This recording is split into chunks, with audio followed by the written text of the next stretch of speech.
some of the key optimization factors, probably the most key one, which is not as ninja as some of the things we will talk about just because it's basic, is categories. What categories you select on the back end of your Google My Business page has more than, maybe a little bit less than getting the page itself claimed, but beyond that, once you get the page, the categories you select for yourself that Google My Business has pre-selected, here's your options, has more to do with how you're going to show up in your local market than anything else you'll do with this page. And that's the thing, when we get a new client and we're optimizing the back end of this page, it's like, oh yeah, I've already got a Google My Business page. And I'm just always, I don't fight this battle anymore of like, you don't know what you're talking about. There's a lot we're about to change, but it's without fail. I have never, ever come across a profile that is fully set up with the right categories. And there's really only one that makes sense for tax resolution.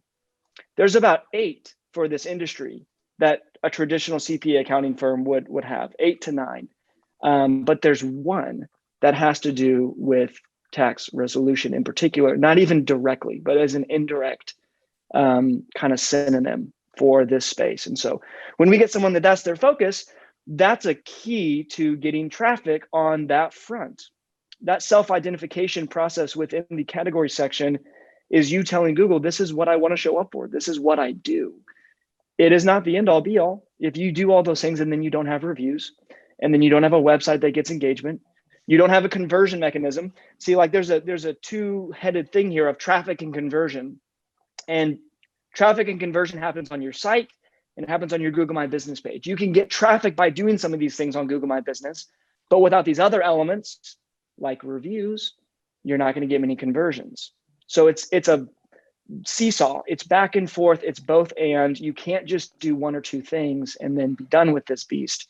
But when we talk about optimization, categories would where I'd start.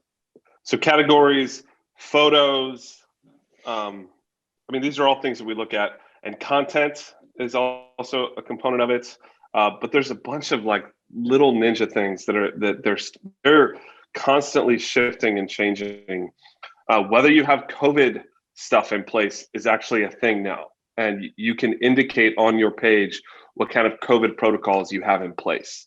Which saw a recent stat that 67% of consumers would not use a business if reviews indicate that it didn't have COVID stuff in place. So whatever you think of COVID protocols, if you are like a vehement anti-masker, look, you can play that game, but you can live in the world of what you think it should be or the world of what is. And so especially as tax season comes around, you've got to have a plan that's communicated related to those things. So you can indicate that on Google My Business. That's a new thing within the last couple months, obviously.